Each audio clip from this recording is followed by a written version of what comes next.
tujaelewa itabidi tutapeana taarifa ili nifahamu umefika juzuu gani.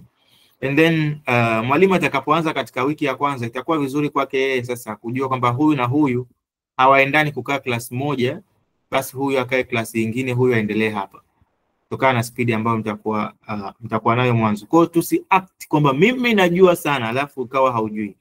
Vizuri, yani usione aibu, naanza upya. Kama unajua sema najua, isiseme kwamba nataka tu nianze amma. Sasa ukiwekwa na mwenye speed ndogo itakuwa changamoto kwako na hatutoenda mbele mpaka wote mfahamu. So utakuwa tayari umejifelisha. Kwa taja kile ambacho right kwamba mimi amma naijua, niko juzu amma sura fulani. Hiyo class bado haijaanza kutikosna. Tikosna Fahad. Hili jina sidhani kama ndo ambalo liniambia huko. Tamba ni text WhatsApp pia. Ni text WhatsApp. Afwan sana. Hiyo class ni free, hatulipii hata 100. Class ya hiyo class hatulipii, ndo hii ya kozi yetu. Alhamdulillah tumejaribu kuboresha. Hatulipii. Hiyo inatuhusu watajwid tu, awali wao hawana hiyo class bado. Let's start. Bismillahirrahmanirrahim. Ni saa 3 na dakika 10. Ilikuwa ni utangulizi. Bismillah. So leo tunaendelea na kozi ya tajwid alhamdulillah. Katika wiki hii tunakwenda kukisoma kitu kingine. Tulikuwa katika vitu vizito, hatujamaliza hili jambo. Vitu vizito katika Qur'an. Afwan. Vitu vizito katika Qur'an, herufi nzito katika Qur'an. Nitafute kitabu cha Kiswahili hapa. Okay. Herufi nzito katika Qur'an tukasema zipo 7. Tumefanyia mazoezi ambazo tumezipendelea aya, tukazifanyia mazoezi darasani, na mwanafunzi unaweza kufahamu kwa kutamka kabisa mbele ya mwalimu kile anachokufundisha. Sije kwa umesoma kimoyomoyo. Kuna tofauti kubwa ya kusema kimoyomoyo na kutamka dhahiri.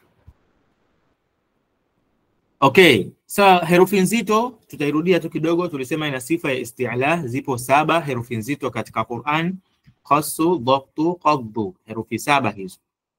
Ambapo tukasema hizo herufi sifa zake huinuka katika paa la nyuma, katika sehemu ya nyuma ya mdomo, basi ya paa hupanda juu. Samahani mwalimu, unatumia kitabu kipi? Cha awali au tajwid? Cha tajwid chenyewe kabisa. Cha tajwid alafu cha Kiswahili. Okay, na hivi sasa sijui kama vina namba. Ila tuko mwanzoni. Maana hakina namba. Okay. Afwan. So sorry, cha juu yake imeandikwa page namba 12, kisha yenyewe ni page namba 13 nadhani itakuwa. Hii haijaandikwa namba. Page ya 13. Shukrani. Okay, kwa anayetumia kitabu anaweza kafunua hiyo. Herufi nzito ni 7. Huinuka sehemu ya koo nyuma, tuliiona katika michoro. Sehemu ya koo nyuma inavyoinuka. Afwan. Hii sifa ya herufi ipo darasa rasmi inayohusu sifa ya herufi. Tutakuja tena kuigusa mbele. Ipo darasa rasmi kabisa inayohusu sifa za herufi. Kwa huko inshallah tutakuja kuona michoro kabisa katika koromeo na kila kitu. Okay? So huko tumeipitia kwa mwanzo juu. Ila inshallah katika kitabu chetu huko mbeleni tutaona michoro yake. Okay, then kuna herufi nyepesi. Herufi nzito sitaki tena kuulizwa swali, ziko 7. Herufi nyepesi ni zingine zote zilizobakia. Kitoa herufi nzito, toa herufi 7, zinabakia herufi 21. So hizo zingine zote ni herufi nyepesi. Sasa zinasomwaje zenyewe? Anasema herufi nyepesi zina ubora. Zina ubora nazo. Sio kwamba ni nyepesi kwamba hazina ubora. Zina ubora ambazo zinaitwa istifaal. Istifaal. Istifaal maana yake ni kuanguka chini, kuporomoka chini. Istifaal, kushuka chini. Mtandao na katika niambieni. Afan, tukiona hii message kama hii natamani wote mnipe comment. Kute ni mimi hapa natikisa tu mdomo lakini hamnisikii. Okay, shukran brother Ajula. Shukran. Kwangu iko vizuri, kwa nadhani ni kwako tu. Istif'al kwa ulimi unabaki sawa sawa. Hii ni sifa nyingine ya herufi. Mashallah. Anasema yani ulimi unabaki kawaida. Hapa imeandika kwa kupunguza ulimi, sorry. So hapa tunarekebishana. Ukipunguza ulimi hutaweza kuongea. Wewe tena utapewa jina lingine.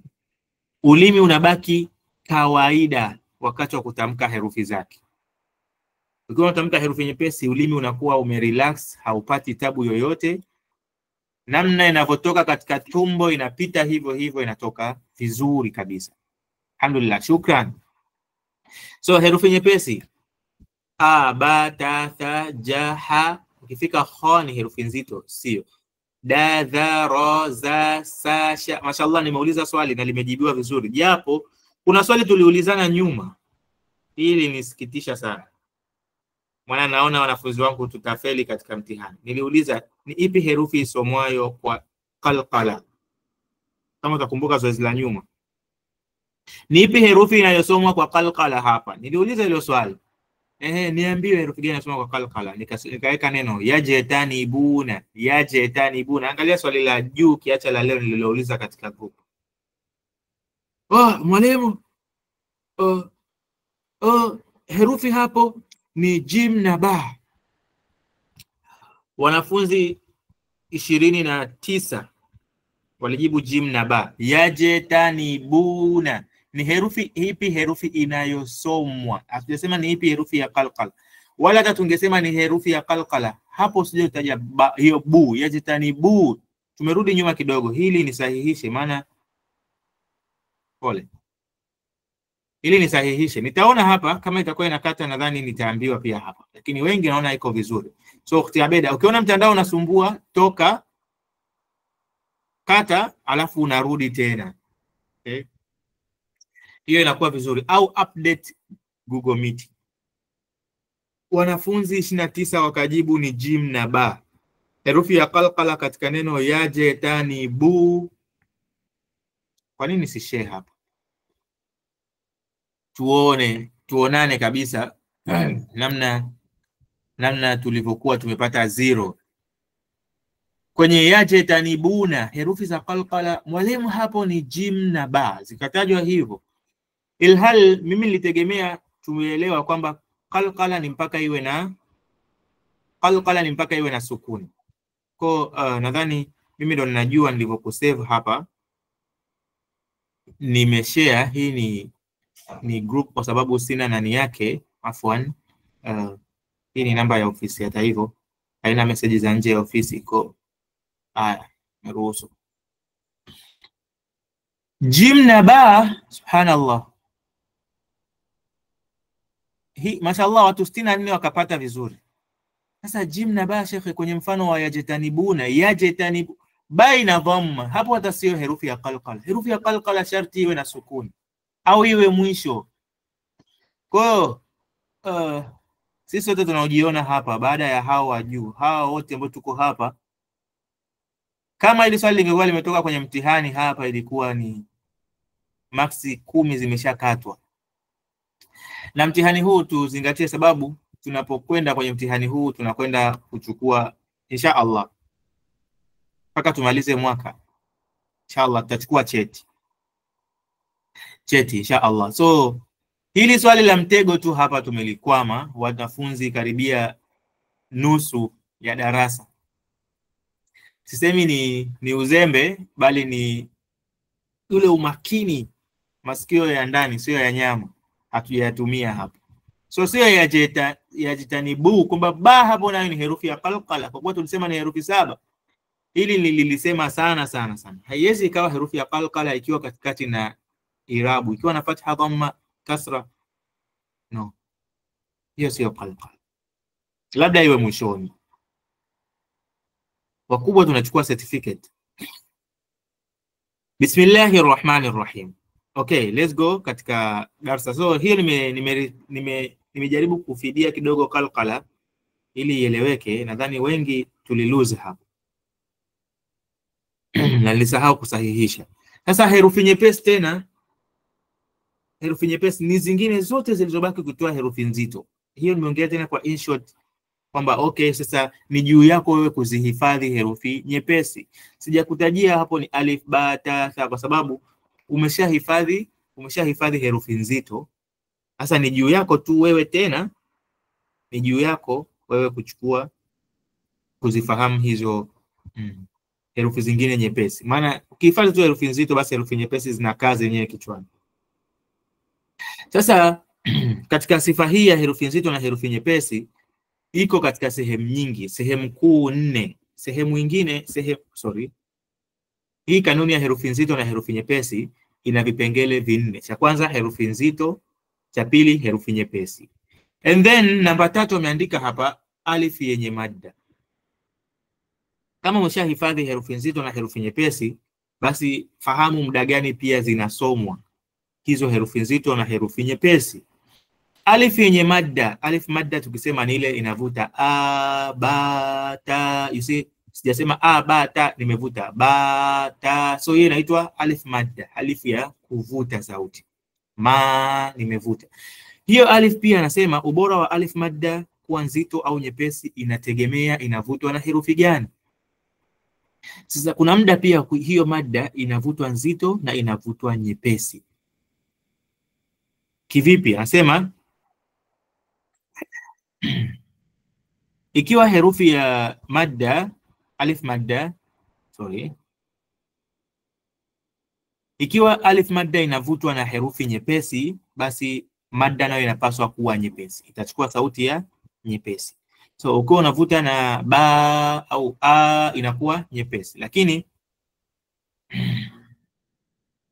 okay, na kama herufi ya kabla yake alif madda ni nzito, basi madda nayo inapaswa kuwa nzito. Kanuni muhimu sana. Sometimes unaweza kuona usomaji wa mtu ni mzuri ni kwa sababu anazingatia vitu hivi vidogo vidogo. Alhamdulillah. Kwamba hapa sasa hii ni isome nzito, hii ni itoe nyepesi. Tumeshafanya mazoezi ya kha, okay, ya ra au ta.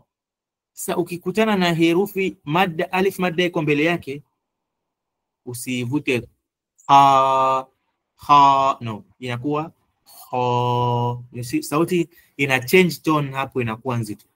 Tukiongelea kusoma Qur'an vizuri, hatuongelei kwamba okay, mwige msomaji fulani, no, bali isome Qur'an kwa tajwid. Sauti nzuri itakuja automatically baada ya kukamilisha tu lengo za kusoma kwa tajwid. Kha wala dha, you see, ghayril maghdubi alayhim wala dhallin. Wala dha, nikisema wala dha, hiyo sio nzito, hiyo ni nyepesi. Wala dha ni nzito, hii sehemu pia inuke hivyo na madda yake. Wala dha, jitahidi ni huku nyuma kunakuwa kunapanda juu. Wala dhallin, lakini huku kumeinuka, yani sehemu ya nyuma just ilikuwa hivi inasogea kidogo juu. Wala dha, utaona hiyo ikiwa ulimi wako pia una nje ya ulimi inarudi ndani kidogo, ulimi unarudi ndani, hausogei nje. Dha, no, unarudi. Wala dha, ulimi pia unarudi ndani. Kha, ta, ukitamka herufi nzito ulimi hauji twa, no, unajikuta unarudi ndani kwa sababu unapanda juu. So hata hapa pia, so unavuta madda, tumevuta hiyo wala dha, mfano tu huo. Ikiwa herufi ya nyuma yake ni nzito, madda nayo inakuwa nzito, okay. Lakini ikiwa inavutwa na herufi nyepesi itabaki kuwa nyepesi. Idha ja imekuwa nyepesi. Idha ja sio, hiyo ni nzito ambayo haifai, sio herufi nzito hii. Okay, so hii ni sehemu nyingine ambapo tunaisoma herufi nzito. Bado ni dakika zangu, inshallah tutaweka maswali mwishoni. Na sehemu nyingine ya mwisho katika usomaji wa herufi nzito anasema ghunna katika ikhfa. Hii tutaikuta insha Allah, ipo darasa la mbele. Kuna kitu kinaitwa ikhfa katika Qur'an. Ikhfa tutaisoma mbele huko katika kanuni zingine za mbele. Bado tuko mwanzo katika kitabu chetu, darasa laini. So huku nahitaji unielewe vizuri, ili alhamdulillah huku tunapoendelea basi iwe mumtaz.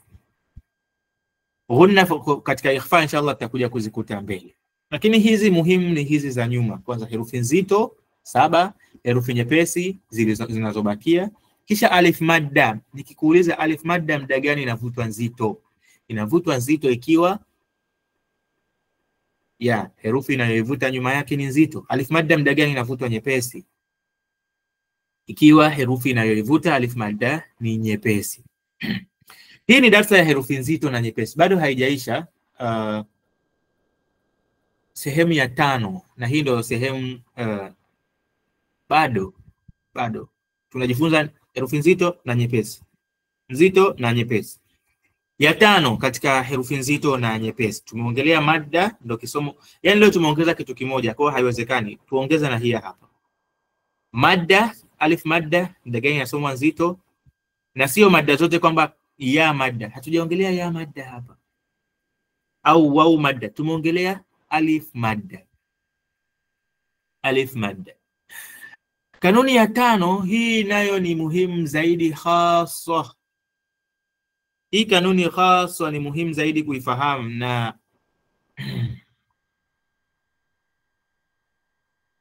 mwalimu tunaomba turekebishie hii paragraph isomeke vizuri. Paragraph ipi hiyo? Huenda mimi kitabu changu labda kiko kimebenuka miguu juu chini. Paragraph ipi hiyo? Mimi nimeshia kitabu changu hapa. Au labda Google Translate. Huyo ni ChatGPT tu katafsiri kitabu. Kwa mimi nakuelezea pia kwa najua sisi sote tuna uwezo wa kuelewa Kiswahili hichi cha wahenga. Sheria ya 5 katika usomaji wa nzito na nyepesi ni sheria za lam katika jina tukufu la Allah. Jina la Allah kuna muda linasomwa zito, kuna muda linasomwa jepesi. Okay? Sio kwamba kulitoa jepesi kwamba afwan, pia ile jina hapa amekosea, limeandikwa herufi ndogo Allah. So afwan sana. Kwa hiyo ni herufi kubwa A. Jina la Allah. So imeandikwa herufi ndogo. Ni akili bandia hii, haina akili. Sheria za lam katika jina tukufu la Allah sio kwamba ukisoma nyepesi kwamba unamkosea Allah hapo, kwa nini umetaja jina lake hivi pesi. Hizo ni kanuni katika utamkwaji wa jina lake. Unaposoma jepesi usome jepesi, unaposoma zito usome zito. Sio ukajikuta umetamka lam ya kawaida. Okay? Lam ziko nyingi katika usomaji huko. So usipozingatia katika jina la Allah, utajikuta wewe hujatamka jina la Allah bali umetamka tu lam nyingine katika usomaji wa Qur'an. Katika usomaji wa jina la Allah kuna aina 3. Ya kwanza, ikiwa kuna fatha au dhamma kabla ya jina la Allah au Allahum, basi hilo jina litatamkwa zito.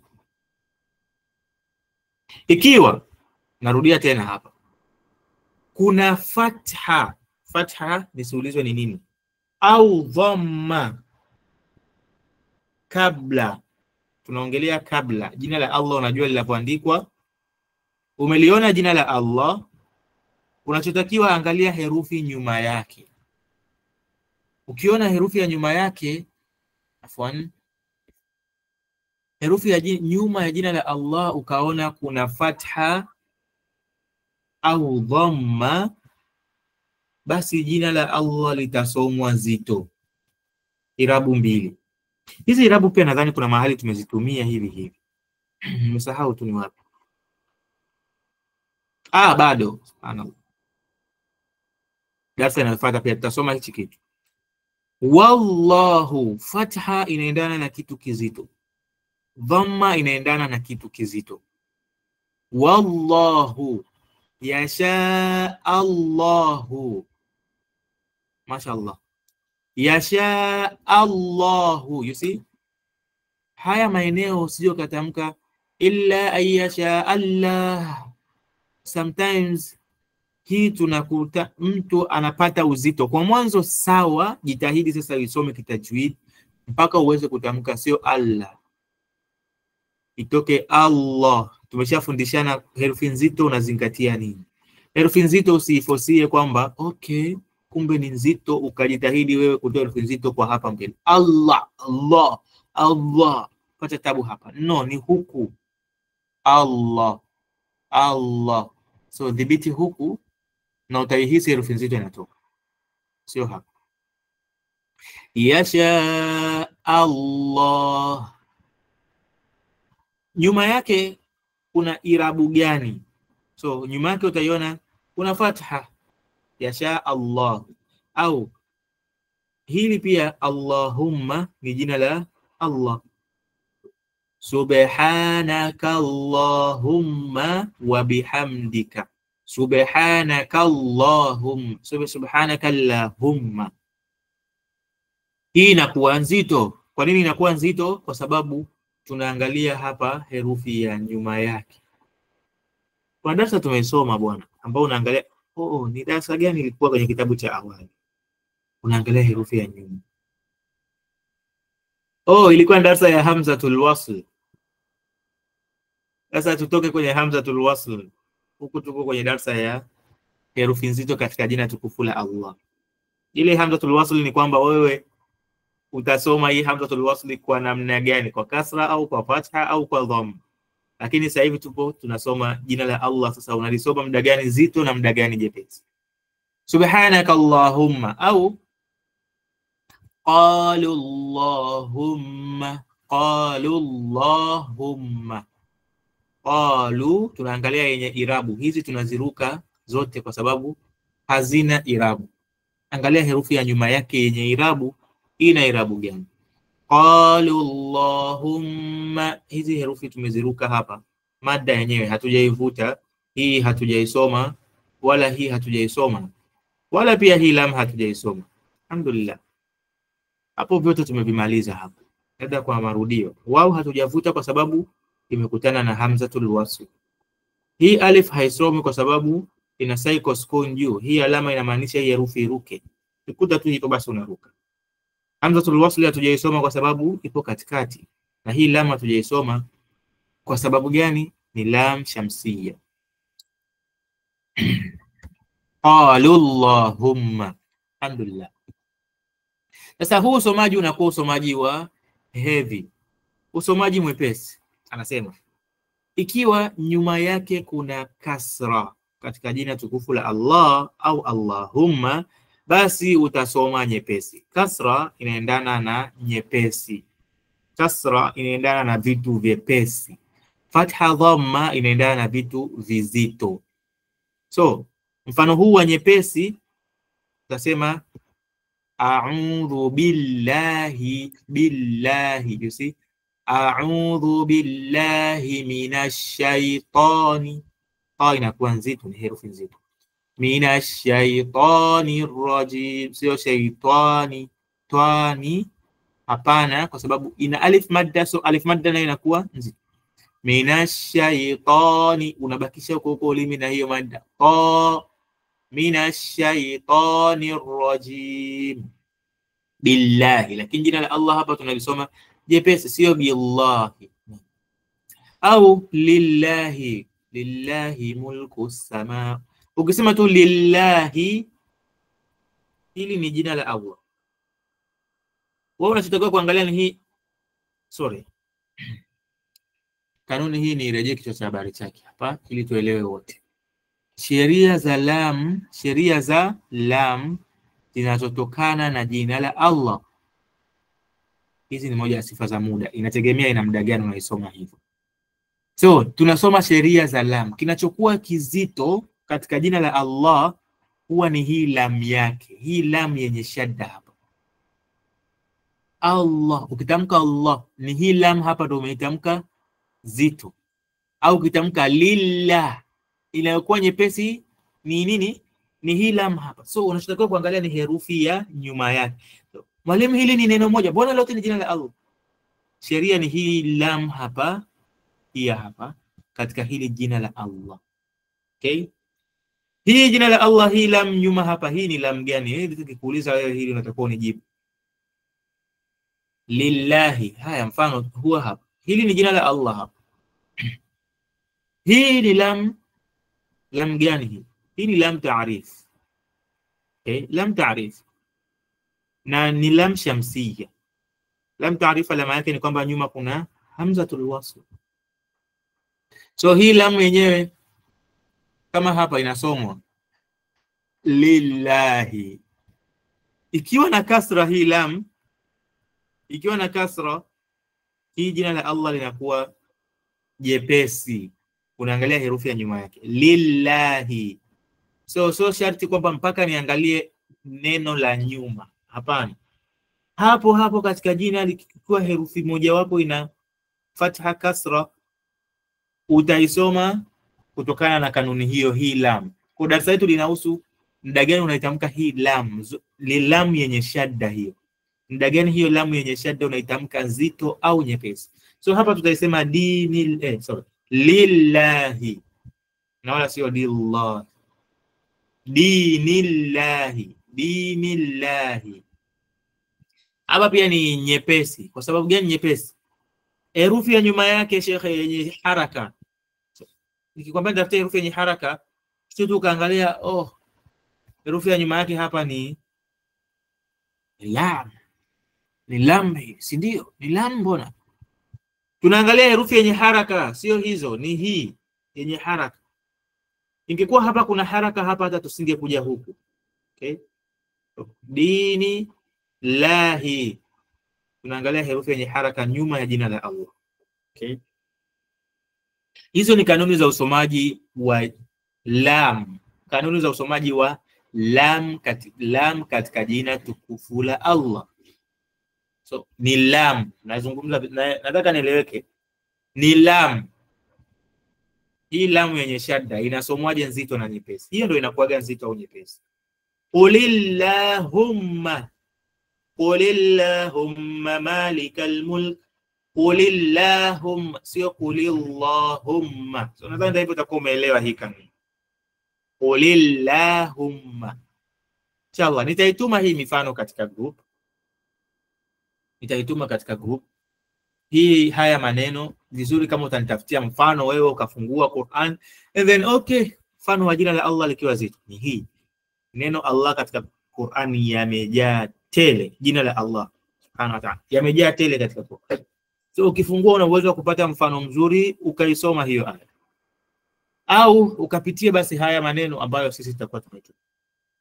Kabisa umeshindwa basi fungua suratul Nasr. I think suratul Nasr, idha jaa nasrullahi.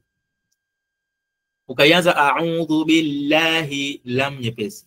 A'udhu billahi minash shaitanir rajim. Bismillahi nyepesi. Bismillahir rahmanir rahim. Idha jaa nasrullahi zito. Idha jaa nasrullahi wal fath. ورأيت الناس يدخلون في دين الله يبيلي في دين الله أفواجا. So hizi aya tu hapo zimebeba nzito na nyepesi. So unaweza ukafanya mazoezi katika hiyo suratul Nasr. Na ya mwisho namalizia katika usomaji wa jina tukufu la Allah. Tuko katika darasa la herufi nzito na nyepesi katika Qur'an. Hii ni sifa ya muda. Hajasema muda wote unatakiwa kusoma nzito. So hii lam ni ya muda, ni sifa ya muda. Kuna muda inakuwa nzito, kuna muda inakuwa nyepesi. Ya mwisho kabisa anasema ni msomaji. Ikiwa msomaji ataanza kusoma kwa jina la Allah, anaanza tu mwanzo na neno lililoko mwanzo ni jina la Allah, basi lam katika jina la Allah au Allahumma inakuwa nzito. Okay? Ndio umeanza tu pale kuadhini Allahu akbar, sio Allahu. Likiwa mwanzo Allahumma rabbana, Allahumma sio Allahu. Ukiwa unaanza nalo mwanzo linakuwa pia na sifa ya uzito. Alhamdulillah. Ustad, mimi naam. Swala. Naam, hapa katika suratul Kahfi. Bismillahirrahmanirrahim. Hapa tutaisoma nyepesi ama nzito, sababu herufi ya nyuma iko na dhamma. Herufi ya nyuma ina dhamma. Okay, alhamdulillah, mashaallah, shukran sana ukhti Husni. Haya, niishie hapa hii mushaf. Alhamdulillahi alladhi anzala, hata tusiende mbali, hata suratul Fatiha tu, alhamdulillahi rabbil alamin, sio hiyo alhamdulillahi. Tumesema tumeona mfano pia wa neno kama hilo kwamba lillahi, you see there, lillahi, hapo lillahi tu hiyo, hatuangalii dhamma nyuma. Ya lam ina kasra, tumejizungumza hii. Ukiona tu hata hivi, hii lam yenye shadda utaisoma nyepesi, lillahi. So hatujaangalia dhamma huku nyuma. Mashaallah, shukran pia, hii nadhani kwa umesaidia wengi pia. So tusiende mbali katika kuangalia irabu ya nyuma, hata katika jina la Allah pale ukiwa tu ile lam yake ina kasra, wewe isome nyepesi, alhamdulillah. Mashaallah. Okay, so mfano mzuri ni hiyo suratul Nasr, nadhani tunaweza kuisoma wote. Idha jaa nasrullahi ni sura za mwanzoni katika juzuu amma.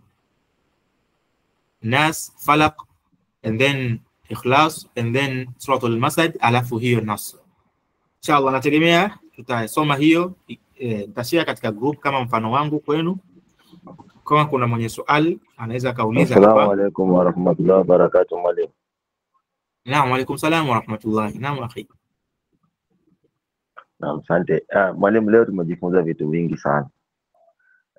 Swali langu ni tutarudi nyuma, hii tutarudi kuchambua one by one ama ndio tumemaliza hii somo? Maanake vitu ni mingi hapa. Vitu ni vingi. Sahihi. Okay. Sahihi, tumejifunza herufi nzito na nyepesi. Actually na imani kila mmoja ana daftari hapa. Kila mmoja ana daftari. Zaidi na zaidi ni mazoezi. Kuchambua tu haitoshi bila mazoezi. Bila mazoezi na imani hiyo. Kwa hiyo mimi nitachambua ikiwa sijaeleweka. Mimi sitaweza kuendelea kesho darasa la mbele ikiwa sijaeleweka. That's why nitarejea tu nyuma ili nieleweke vizuri. Tumesoma vitu vichache sana. Darasa nzito tumesoma, nadhani nilikuwa ni Ijumaa. Tulisoma herufi nzito na nyepesi. Ijumaa tulishasoma hii. Si kama labda tujasoma nyepesi Ijumaa, sidhani. Lakini herufi nyepesi, yani ukishasoma herufi nzito, herufi nyepesi inakuwa nyepesi pia kuzijua. Ni zingine zote zinazobaki. Leo tumesoma kanuni ya alif maddi, muda gani inakuwa nzito na inakuwa nyepesi. Nayo pia ni nyepesi ikiwa umeielewa. Ni nyepesi kwa sababu alif maddi inakuwa nzito ikivutwa tu na herufi nzito. Ukiwa umehifadhi herufi nzito, basi alif maddi nayo utajua unaisomaje hapo. Ikiwa imevutwa na herufi nyepesi, imeshikamana na kamba kama vile nimefuata kule tu, inavutwa na nini? Alif maddi. Somo la leo tulilolisoma rasmi ni hili la jina la Allah. Insha Allah kesho nitairejea tena kipande hichi ili insha Allah tukifahamu vizuri. Lakini ile kanuni ya alif madda sidhani kama ilikuwa ni nzito. Kama itakuwa haujaifahamu labda kwenye mifano. Insha Allah hatujasikilizana darasani. Hiyo kwa sababu ya muda nadhani pia kwangu. Insha Allah kesho tutasikilizana kwanza kama dakika 20 za mwanzo, alafu ndo tutaendelea. Shukran brother Said. Nadhani ni muda umeisha wa class. Tupo katika mengineyo. Haya ni mengineyo. Wa alaykum salaam wa rahmatullahi wa barakatuh. Akhi, mbona katika zile herufi nzito raha ipo na tunaisoma nzito? Shukran pia. Sahihi, katika herufi nzito raha ipo. Shukran. Na hiyo ndio darasa inayofuata mbele. So inshallah tutaweza kuingia mpaka hii kwanza ieleweke hii alama. Ra ni sifa nayo ni ya muda. Ni ya muda. Haipo kwenye herufi nzito. That was zinaitwa sifa za muda. Kuna muda inakuwa nzito, kuna muda inakuwa nyepesi. Mishari. Nikisema ri hapo ni nyepesi. Ri. Rabbi. Ra hapo imekuwa nzito. Kwa hiyo ni sifa ya muda. Alhamdulillah, na imani tutaenda taratibu. Bado hatujaikuta herufi ra. Tutaikuta nayo, tutaidhibiti, tujue tunaisomaje. Tupo katika jina tukufu la Allah na alif mad. Inshallah herufi ra bado tupo katika darasa la zito. Tuelewe, bado hatujalimaliza hili.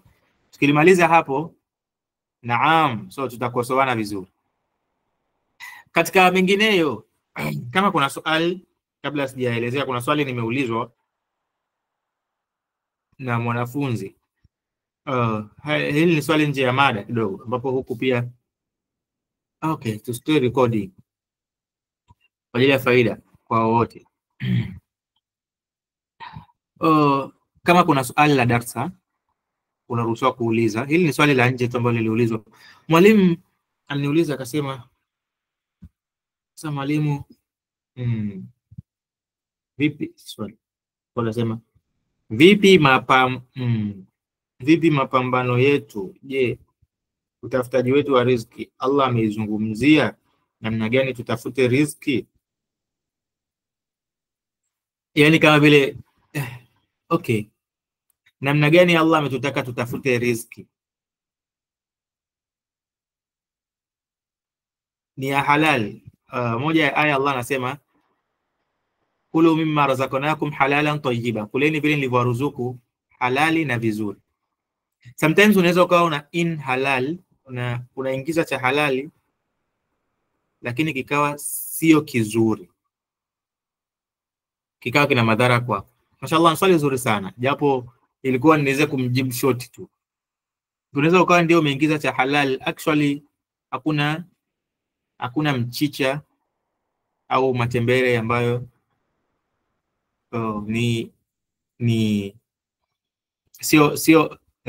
niseme sio halali, bali kinaweza kikawa sio kizuri. Kinaweza kikawa ni kizuri kikawa sio halali, au kinaweza kikawa halali alafu kisiwe kizuri.